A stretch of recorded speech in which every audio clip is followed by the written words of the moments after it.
నవరత్నాల్లో భాగంగా జగనన్న ఇస్తున్న ఇంటి స్థల హక్కు పత్రాలు పంపిణీ కార్యక్రమంలో భీమవరం పురపాలక సంఘ పరిధిలోని లూథరన్ హై స్కూల్ గ్రౌండ్ నందు శనివారం నిర్వహించారు. భీమవరం పురపాలక సంఘ పరిధిలోని లూథరన్ హై స్కూల్ గ్రౌండ్ నందు శనివారం నిర్వహించారు. ఈ కార్యక్రమానికి ముఖ్య అతిథులుగా హాజరైన ప్రభుత్వ విప్ గాంధీ శ్రీనివాస్ పాల్గొని మాట్లాడారు.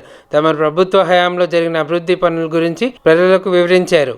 ఇవాళ మన భీమవరం నియోజకవర్గంలో మనం ఏదైతే భీమవరం మండలానికి సంబంధించి అలాగే భీమవరం పట్టణానికి సంబంధించి లబ్ధిదారులందరికీ కూడా రిజిస్ట్రేషన్లు అయ్యి ఈ కేవైసీ చేసి మీ అందరికీ మీ ఇంటి స్థలాల ఆస్తి హక్కును కల్పిస్తూ మీ అందరికీ పట్టాలు ఇచ్చే కార్యక్రమానికి తెలియజేసుకుంటూ ముఖ్యంగా ఇవాళ ఒక గొప్ప జాతరే జరుగుతుంది.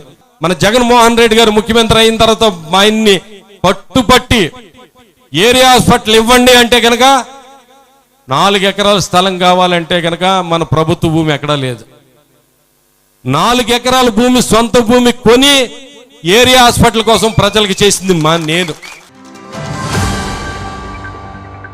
దేవరుప్పల మండలంలోని రామచంద్రపురం, చౌడూరు, రాంబోజీగూడెం గ్రామాలలో నూతన గ్రామ పంచాయతీ భవన నిర్మాణ పనులకు శంకుస్థాపన చేసి ప్రారంభించిన పాలకుర్తి నియోజకవర్గ ఎమ్మెల్యే మామిడాల యశస్వి రెడ్డి. ఈ కార్యక్రమంలో దేవరుప్పల మండల కాంగ్రెస్ పార్టీ అధ్యక్షుడు పెద్ది కృష్ణమూర్తి గౌడ్, ఎంపీపీ బస్వా సావిత్రి, ఎంపీడీఓ లక్ష్మీనారాయణ, జిల్లా ఎస్సీసెల్ అధ్యక్షుడు నల్ల శ్రీరామ్, మండల ఎస్టీసెల్ అధ్యక్షుడు బూక్య సజ్జన్ నాయక్, యూత్ మండల అధ్యక్షుడు ఉప్పల అనిల్ కుమార్, కాంగ్రెస్ పార్టీ నాయకులు తోటకూరి పాండుకృష్ణ, దావెర అనిల్ కుమార్, మోసంపల్లి మహేందర్ రెడ్డి, రాజుల రమేష్, యూత్ నాయకులు, అధికారులు, ప్రజాప్రతినిధులు, ఆయా గ్రామాల సర్పంచులు, గ్రామస్తులు పాల్గొన్నారు.